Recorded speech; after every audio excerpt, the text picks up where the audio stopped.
Today, we're excited to welcome Randi Paris, founder and owner of Paris Counseling, a thriving mental health practice based in Indiana with multiple offices.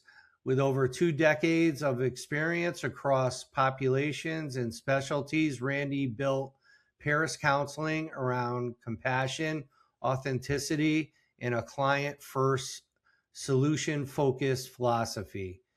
In our conversation, we'll explore her journey, her vision for therapy, and how she's navigating growth and impact in mental health care. Welcome, Randi. Thank you for having me. What first inspired you to pursue social work and mental health care, and how did you end up founding Paris Counseling? Yeah, it's been a long journey. I really just got into social work just because ever since I could remember being a kid, I just was so empathetic, very in tune with people, always wanted to help. My mom was a social worker too, so there I also had that. Okay. And so I really thought I wanted to get more into the criminal justice realm. And so that's actually where I got my bachelor's in. And then I started working with juveniles on probation. And I thought, oh my gosh, this is it. This is what I want to do. And so that's when I went back and got my master's. And I really just dug in and worked in the field of, it was Department of Child Services. I worked with families there. I worked with the kids in juvenile probation. I did that for 18 years. And I finally was like, okay, what's next? And I had my daughter, and social work isn't just a 9 to 5 job. It's like a 12 to 16 hour day. And sometimes it's just hard. And I didn't want to do that for my daughter. And so my husband suggested, why don't you start a practice? And I thought, that sounds like a terrible idea. A newborn and a practice, and so, but that's Yeah, exactly what I did. And it was hard at first because I didn't know, you don't know what you don't know. And especially with true. social work, you come from, it's a service oriented degree. It just is. And so when you're getting your master's, you just know you're going to help kids in the system or families in the system. You don't think of a for profit. And so I think there was a big misconception there for me, like the shift that I had to go from like working with involuntary clients to voluntary clients. And what is that going to look like? What do you mean I'm going to take insurance and people are going to pay me? Like this is such an interesting concept. And what I found with that shift, it turned into a really beautiful thing. It allowed me to shift my focus to being a mom first, which I think a lot of times, if I'm being honest, in social work, we give up our own lives to, a lot of times we're terrible with boundaries. We end up doing things that, man, we should do this for our family, but we end up doing it for clients. And so, but then we're telling clients to set boundaries. I think that can be hard. And so it was a really nice thing to be able to say, I am going to be a mom first. And so that's how I built my practice: mom first, therapist second.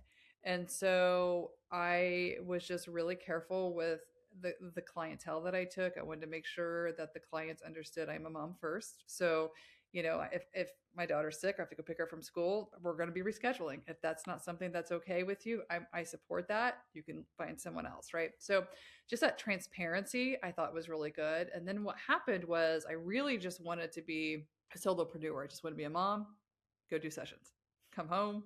I thought that's really what I wanted to do. And I got a little bored as far as like I'm a very driven person, so I'm just like, okay, how can I help more people but not do more sessions? And so yeah, I know. My husband's like, you should grow the practice. I'm like, no, that sounds like a terrible idea. And so I had a friend reach out that I had worked with in the past. She's like, hey, can I come work with you? I'll just do like part time. I'm like, that's perfect. Do part time. That's all. It'll just be the two of us. This is great. And we'll see more clients. Well, then my best friend reached out. She was like, hey, I want to get back into social work. I'm like, great, just the three of us. And so it just organically grew in a really neat way, to where it was like a sanctuary for me to be able to be a mom first therapist. It started evolving. People were finding out about it. Hey, can I come work? I want to be a mom, or I want to be a dad. I want to be able to put my family first, but also still be able to see clients, help people, but also provide for my family. And so that's just, we've organically grown. I've not advertised at all. Everyone that works for me, I've worked with in some capacity, or someone else has brought them on. And it's really been an amazing journey of just seeing how it's organically grown. That is awesome. Your husband seems like a smart man. Yeah, I know. Yeah, when he's an entrepreneur, yeah. Well, it was like, You have to you should listen to start him more. yeah. Can you share a formative moment early in your career that shaped your approach to therapy and client care? I just think like probably when I was working with kids, juveniles on probation. I love teenagers. I just remember thinking nobody does. You know what I mean? Like I just remember like just advocating for them so hard, and I just kept watching the system, watching the parents, watching the kid, the kids, and I just thought, what a misunderstood population, right? So I'm just like, here we are, we're like expecting these teenagers to go and have independence and make these decisions, but then they make the wrong decision because they're teenagers, and then they're in trouble for making the wrong decision. I'm like, we're just setting them up, right? And so like that was a big moment for me. It's like how to support all of it. How do I support the parents? How do I do the education on the parents piece to understand that their brains are really not fully functional right now, and that how can you be a little bit kinder to them, teaching the juveniles, or the teenagers, like, listen, like, you don't know everything. I know you think you do. You don't know everything. And then the system, like the schools, like how can we be kinder to these kids that are trying their best? They may not be your best, but they're trying their best. And I think that was just my foundation. I just loved, and I moved quite a bit just with that philosophy through my career. I just always really worked with kids or found jobs that I was able to help kids. Now, after I had my child, I shifted more into adult work just because, well, I mean, as you know, when you're a parent, it's a lot of energy to spend for your kid, and I wanted to make sure I had the energy. If I was going to take on a kid, I wouldn't have the energy to be able to fully, implement that. So That that's makes really that's probably been my when I look back at my career, that's really been my foundation, is just like, what can I do for kids? And just that reverse engineering too. It's like, okay, I have a teenager here. What did you not get when you were a kid that you think would have changed things for you? Right. And then being able to implement that okay. with parents, when I'm working with little kids, right? Like, just Yeah. always just being able to, because listen, I'm working with adults. What do we work on the most? Childhood stuff, right? It's always childhood trauma. So how can we kind of reverse engineer that? And then how can we implement that at an early age? How can we start that training education at an earlier age? So, So is that like your personal values? Is that where it comes in with your passion, authenticity? I see you have a little yeah. humor, uh, Yes. Yes. influence, culture, and mission at your Paris Mhm. counseling. Yeah, I mean, because you have to think about, like, it doesn't matter if you have the greatest parents on the planet, right? Like, there's something that your parents are not getting right according to how you're experiencing it. And so I think it's just like, let's just meet there. Let's drop the ego on all sides, and let's just see, what do you need? What do you feel like you're missing? And I feel like that's the authentic piece that we're trying to get to. Mhm. You have over 20 plus years experience. Have you seen the field of therapy evolve, and Mhm. how have you adapted? I have seen it evolve. And one of the main things, and I, people always talk about, they always reference COVID, like, wow, that really messed everybody up. And I'll tell you, and people are coming to therapy now. And really my response to that is like, of course it affected people, but my response to that what COVID did was shed a light on therapy and how important it is. And that, before therapy, I don't know about other states, but I know in Indiana, like, telehealth was not a thing. It was not a thing. So like if you were somebody that lived in a rural area, if you couldn't drive to go do therapy, or there was like one or two therapists, like, you didn't get therapy. You didn't have access to therapy. And so what I saw was it just allowed access to therapy. And that's when we saw the increase in numbers. Like all of a sudden, like companies were like doing, providing EAP. The insurances were adding it, like the employer plans were adding it to their benefits. And so we just saw an increase of people all of a sudden having access, and it was a beautiful thing to see people reaching out and saying, I want to get healthy, I want to break my generational trauma. And so yes, it's evolved. I feel like it's more acceptable now. I think like years ago when I first started, like if you said you were in therapy, it was probably because you were maybe like in trouble, right? Yeah. You know what I mean? Or you didn't talk about it. If you're doing it on your own, you weren't talking about it. Totally. And Yeah. yeah, and so I feel like we just have open dialogue about it now. I think it's great. I think people share. I think people are supportive. I think we are getting just more and more information about disorders, right? Like I'll just take ADHD. Like I think back in the day, it was just so mixed. It was just overdiagnosed, but not diagnosed, and the information out there wasn't correct about it, right? And so we're just finding out more and more and more. It's like, oh, that's what that is. And I think that people are more open to learning that. That's why we're seeing such late, what they call, like, late in life diagnosis of ADHD. It's like, well, you probably should have been diagnosed when you were younger, but now we have the full extent of it, right? So yeah, I think it's a great time for mental health. I think that there's a lot of new therapy out there, like the EMDR, the brain spotting. I mean, there's just so much great stuff that is happening in mental health, and I'm excited to be a part of it. Yes, it's exciting. The advances and different techniques have really come a Mhm. long way. What is one challenge you faced in building your practice, and how did you overcome it? So I don't do a W, I don't do employees. I do 1099s. And I'll tell you why. Because I want experienced therapist. I find it to be very valuable to have the experience of working with involuntary clients and coming. And I think there's just great work and understanding and just education piece that you get from working with involuntary clients, working with the system. And so I like experienced clients. I do 1099s because I also value the therapist and I want them to have complete control over their schedule. I want them to be able to, I don't, because you start working on employees, W-2, it's productivity, right? It has to. It's a business. If I'm paying someone in a salary, you have to get you have to get this, and I'm done with that. It's been something that I did, whenever I worked for people. I don't like productivity. I don't like it at all. It's stressful. So I do 1099. It can be a challenge sometimes because, like, I've got clients coming in, and if nobody can take them because of either they don't want them, or they just have a boundary. Like I can't take them. I just can't take them. I have to refer them out. I find that to be a challenge sometimes because I want to help everyone. But I have great referral sources that we, send them to. I find that the benefits outweigh the challenges when it comes to 1099 because I have self sufficiency. That's what I require. I don't like to, I'm not a micromanager. I don't want to micromanage. And so if you're not self sufficient, you won't make it at my practice, right? We just have a conversation and we just realize it's not a good fit because you have to be able to care for the client from intake to ongoing. And that's just how it is. And so that probably is probably a challenge being in a 1099 because I don't offer benefits, right? But I also offer higher pay because they're 1099. So it offsets a little bit. Yes. As therapy demand grows, how are you balancing?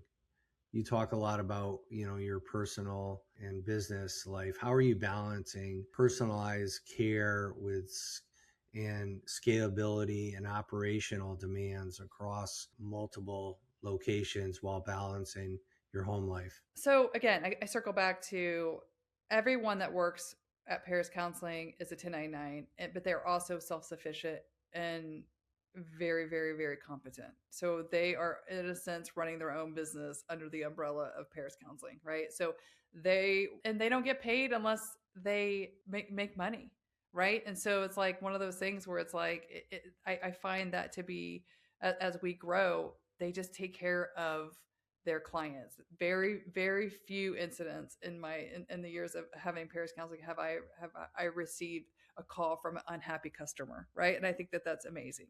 People take care That's of very amazing. yes, my therapists take care of their clients, and I just can't be more thankful. But I've been afforded wonderful people to work with, and so I always have like a clinical director. So that way, because I do all the billing, and so that way she focuses solely on the clinical. I mean, she does her has her own practice, or she has her own clients too, but focuses on the clinical piece. So like if anyone needs any support, or if clients have they need, I don't know, consultation. Yeah, Resources or yeah, she is there and she is just a great support, but she also helps manage the offices too. And so, but the offices we have them set up very well. Each of them have efficiency wise, each of them have a Roomba They have an August lock. So they, everything is like electronic, and everybody is responsible. We share space, right? So everyone's responsible after you're done, wipe down everything. And the pride that everybody takes in the space, because they're so grateful to have a place to see clients, it just works really well. It's a great team atmosphere. Expanding on that, your Yeah. locations, do you have like multiple like rooms for your clients that come in at Yeah. each So one? so how I do is I rent from, it's an office space. They have several businesses in there, right? You just rent an office. And so one in Greenwood, I have 4 offices. They're just separate. We just set them up individually. And then I have one in Plainfield, and then I have one in Lawrence area, which is Indianapolis area. And so, yeah, and that's just, and all of the therapists share. I have a couple of therapists that are just telehealth only, but most of them share. And my clinical director does a great job. She has a room Excel sheet she goes through, and she puts people in the rooms and shares it, sends it out, and people know, what offices they're in each week. And so far it seems to be working okay. Then with telehealth, are you guys are you finding able to access clients from outside your office areas, like you were, Yeah. Yeah, rural, all throughout out of Indiana. state even maybe. Yeah, any client in Indiana can access telehealth. Yeah, it's eliminated that, like what I was talking about earlier, that rule, just, being that rural area, just being stuck to like one therapist. Yeah, that's really a big advancement for people that just can't, as you know, sometimes they can't even leave their home. Yeah. Yeah, I know. Yeah, and it is a problem. So you said you have a manager and you do mostly the billing, and are you planning or in your plans to scale beyond what you have now in your growth? Like what's your Yeah. plans for the next 6 to 12 months? Yeah, that's a good question. I am very open. What I found is, like, I feel like when a couple therapists move on, I feel like a couple like kind of move in. So I feel like I stay around the 16, and I kind of like it. It's a little bit more, it's manageable. I really don't want to get any more offices right now. It's just with the increase. I mean, everything, obviously, the inflation, everything has just like increased. And so where I'm at right now. Again, I like growth, so I'm not opposed to growth, but we take insurance, we take commercial insurance. And so there's some talks of the rates being significantly like slashed. And so, I'm more focused on looking at other payers. How can I get more diversified? Those are kind of more the growth areas that I'm looking at right now versus adding more people. I want to make sure that, and we have noticed, or I've noticed, like the last like 3 months, the need for therapy, the incoming need for therapy has slowed down a little bit. I don't know if that's just with job loss, going on in the country, or what that is, or maybe just the increase of prices of things. Maybe they don't want to pay for therapy. I don't know. I'm still on the fence on that. I'm hoping January it picks back up. So So your biggest pain point, you're talking a little bit about it, mentioned like your clinical operations. You're not sure if you want to scale beyond three yeah, offices. You mentioned your client management growth. How and you mentioned quality control. How do yeah. you plan in the future to grow if it's not expanding office? Well, I will look at like, and so I look in that area. I'm big on, I like education. I like being able to, let's say somebody can't access therapy because they can't pay for it. Well, okay, so can I come up with some free resources for people? Right, like I'm big on that piece. It's a creativity piece I like. It doesn't really give me money, which I'm okay with. So I guess the growth there isn't, but hey, someone may listen to it and it may bring in some clients, right? So that's kind of what I go with. But I'm all about like our social media. I really try to like, I like posts that are going to offer some education piece. So like if you're someone who can't afford therapy, like is there something you could take away from it, right? And so I'm big on that piece of like what are some projects that we can do, and usually it's like maybe I'll just if we scale back a little bit, or things continue to like maybe get smaller just because of the lack of clients, that's the area we'll go into. We'll just find different avenues to to get in. Which brings me to, have you considered AI or tried integrating tools that supports to enhance your client Yeah, outcomes and engagement? we do. I have an EMR that we love, and it does everything for us. It does billing, it does our notes. I mean, like it has all of that, and there's been a HIPAA compliant AI component that they've put in there, and it's really Yes, saved a lot of time. It's been we pay for it, but it's like it's I mean it's just made life a lot easier. And we use and when we do social media, blogs, all that kind of stuff. We use AI for that. Like I mean, you just work smarter, not harder these days. And those are the absolutely. areas that it's nice to have the ability to be able to offer that out, but also not take all your time.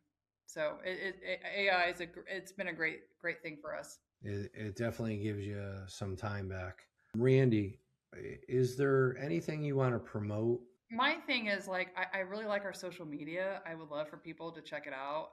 We're on Instagram, TikTok, and Facebook. It's just Paris Counseling. Our website's great too. I don't know if you had a chance to check out our website. We have a lot of resources on there. It's pariscounselingllc.org. And that's anything that we roll out. Anything we roll out, we always put on there. So Will be on those are there. all of those. Mm-hmm. All right, excellent. Thank you. Randy, thank you so much again for joining us on the Stay Visionary podcast. It was a pleasure hearing your story and the mission behind Paris Counseling. We appreciate your insights, your authenticity, and the work you're doing to support individuals and families in your community. Don't forget to subscribe, like, and share this episode with anyone passionate about innovation, leadership, and the future of intelligent automation. I'm Ed Moran, and as always, stay visionary.